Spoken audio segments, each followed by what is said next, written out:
Bruce Davidson nació el 5 de julio de 1933 en Oak Park, Illinois. Es judío de ascendencia polaca. Creció con su madre y su hermano, año y medio menor que él. Su padre les abandonó a los 3. Su madre les enseñó a valerse por sí mismo, a ser un hombre desde bien pequeño. Y le encauzó, gracias a la fotografía, cuando apenas tenía 10 años y se encontraba perdido. Con 18 años, en 1951, empezó a estudiar arte en Rochester Institute of Technology de Nueva York y realizó sus primeras fotografías embarriadas a vagabundos alcohólicos. Al año siguiente, en 1952, con solo 19 años, ganó el Kodak High School Photography Award gracias a la fotografía que le hizo a un búho.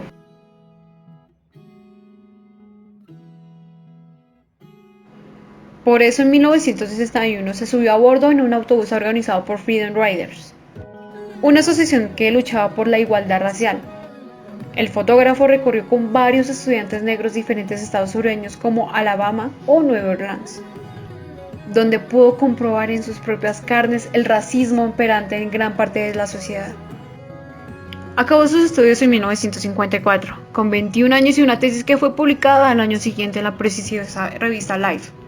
Era un ensayo fotográfico sobre los jugadores de fútbol americanos en los vestuarios. Documentó las emociones de aquellos deportistas. En 1956, a los 23 años, fue destinado a un campamento militar aliado cerca de París, donde conoció al fotógrafo Cartier-Bresson, que 9 años antes había fundado la agencia Magnum. Le mostró su portafolio y le pidió un consejo. En 1958, con 25 años, Cartier-Bresson, a quien le había conocido 2 años antes, le invitó a entrar a la agencia Magnum, de la que él era el fundador. Aunque la corriente principal de los fundadores de Magnum consistía en buscar el movimiento decisivo, Bruce Davidson dejó de ese estilo a un lado y se adentró en el mundo que fotografiaba para captar su esencia. Nada de observar e irse, sino convivir.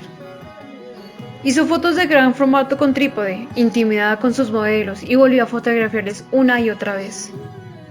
Los protagonistas le pedían las fotos y a él se les hacía con gusto y les daba copias. En 1958, con 25 años, viajó unas semanas en el Circle K Bailey, uno de los más importantes de Estados Unidos. Fotografió no sus proezas y sus bromas en el escenario, sino el día a día en los camerinos, como hizo años atrás con los jugadores en los vestuarios. Pero se centró en Jimmy Armstrong, un payaso enano. Su protagonista era un trabajador incansable, un personaje muy divertido de cara a los niños. Pero al cerrarse la carpa, le atravesaba el sentimiento de soledad y aislamiento que Bruce supo reflejar con el respeto y humanidad. No era una mera documentación, era otra manera de abordar el tema, una manera de fotografiar comprometida, nada que ver con el fotoreportaje de la época. Hoy en día vivimos en la era de la imagen. Cualquiera puede sacar una foto con su móvil, compartirla por WhatsApp y publicarla en las redes sociales. La mayoría de estas instantáneas suelen ser de 2 tipos: selfies y grupos de amigos simulando pasarla bien o bonitos paisajes desde la distancia. Lo difícil es ver fotos de lugares sinópticos con sus habitantes de cerca, interactuando con ellos para captarlos en su día a día. El retrato costumbrista brilla por su esencia, al considerarse algo aburrido e incluso rancio en una sociedad que vive a toda velocidad, que no puede permitirse el lujo de detenerse, observar y profundizar. Por eso el trabajo del veterano fotógrafo Bruce Davidson resulta tan fascinante, casi algo transgresor en tiempos acelerados. Su trabajo se caracteriza por la cercanía con las personas captadas por su cámara, una proximidad no solo física, sino también emocional. Davidson se interesaba por la gente y se ganaba su confianza con el paso del tiempo. Le provocaba que estos les abrieran las puertas de su vida para mostrar sus alegrías y miserias sin pudor alguno. Para ellos no era un simple reportero que acudía allí puntualmente por trabajo, sino casi un amigo que se implicaba emocionalmente, con una curiosidad genuina. Inspirado por autores de talla de Henry Cartier-Bresson, Robert Frank y Eugenio Smith. El comisario de la exposición, Carlos Wallenet, lo define muy bien. Bruce Davidson se considera a sí mismo un fotógrafo humanista. Su filosofía de la vida se basa en su relación con la realidad. Ese es el tema fundamental de una obra entendida como confluencia entre el mundo y el fotógrafo, que revela su percepción de lo que lo rodea, su voluntad y su sistema de valores. Después de varios años, llegó otra de sus series más reconocidas, Brooklyn Gang, en plena inclusión de las bandas callejeras en Nueva York, que recogieron películas como The West Side Story o The Warriors. Davidson estableció relación con una de ellas, The Jokers. Él tenía 25 años y ellos unos 16, así que logró conectar con los adolescentes. Se ganó su confianza y le abrieron las puertas de un turbio mundo que para la mayor parte era desconocido. En su momento me permitieron ser testigo de sus miedos, depresiones y rabia. Pronto me di cuenta de que yo también estaba sintiendo su dolor. Al permanecerme cerca de ellos, descubrí mis propios sentimientos de fracaso, frustración e ira. Así comentaba el propio Davidson en su epílogo del libro que recoge centenar de instantáneas, unas imágenes también llenas de ternura, pero nunca condescendencia para esos chavales. Ya que como él mismo reconoce, su obra no se centró en las bandas, sino en la adolescencia. Tatuajes, cigarros, vaqueros y camisetas pueblan unas escenas protagonizadas en su mayoría por chicos que parecen imitar a Marlon Brando para impresionar a las chicas. Destilan encanto e inocencia, pese a su pretendida apariencia de macarras, son fotos representativas de una época y estilo de vida, tanto así que Bob Dylan empleó una de ellas, una portada en su disco del 2009, Together Through Life.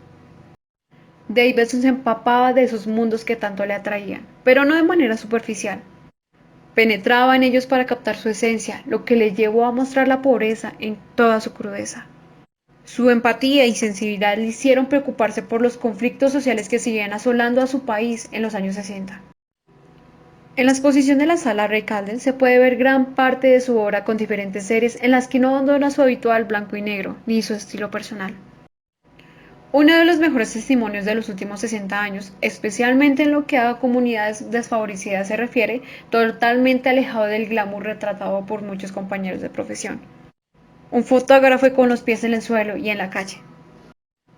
Las fotos de Bruce Davidson son a veces oscuras, tienen exceso de grano e incluso alguna vez están ligeramente desenfocadas. Pero todo esto no hace más que incrementar el efecto fotoreportaje y además resulta idóneo para transmitir las ideas. Davidson sintió cierta proximidad con estos personajes, a veces solitarios y marcados con pasado terrible, que le contaban la historia con sus dolorosas vidas en las innumerables visitas que hizo a partir de entonces a esta cafetería para charlar con ellos y fotografiarlos. Con una cámara pequeña, pero con triprode y flash, se acercaba a ellos, judíos, hasta el primer plano para hacerles retratos individuales, que a la vez eran corales. En ellos iba superponiendo las historias personales, las tristezas compartidas, las memorias de un pasado común distante, creando un ambiente denso, como detenido en el tiempo. Davidson siempre pedía permiso a las autoridades para hacer las fotos en el metro y casi siempre preguntaba a las personas que iba a fotografiar. Pedía permiso y le enseñaba las fotos. Si alguien decía no, era no para siempre. Otras veces disparaba primero y preguntaba después. Y otras veces no decía nada. En esas fotos se recreó el ambiente claustrofóbico del metro, y en su estilo, un tanto invisible en las décadas anteriores. Pasó a tener una presencia dominante, incluso beligerante. En las últimas décadas, Bruce Davidson centra todo su trabajo personal en el tema de naturaleza, que a modo de teología continuarán en los espacios que lo natural comparte con la ciudad en París y en Los Ángeles. En los dos últimos proyectos que cierran esta intensísima vida dedicada a fotografiar, con más de 50 años continuados de trabajo. Cuando los realizó ya estaba entrando en los 70 años, pero parecía contar con la misma energía, jovialidad y ganas de aprender que tenía de joven y aún mantiene cuando trabaja en el Museo de Historia Natural, próximo a su casa. En estas fotografías últimas no tienen un plan preconcebido, salvo a seguir indagando en la relación de los espacios urbanos y la naturaleza, están realizadas para el propio disfrute, para el descanso del ojo entrenado y curtido en los temas más comprometidos, para encontrar significado en los pequeños detalles y descubrir revelaciones inesperadas en estos elementos. Entre el año 2005 y 2006 realizó una serie de fotografías tituladas La naturaleza de París, muchas de las cuales han sido mostradas y adquiridas por la Academia Estadounidense de Artes y Letras. En definitiva, imágenes de la exclusión, tanto del humano como de lo natural, así era la vida.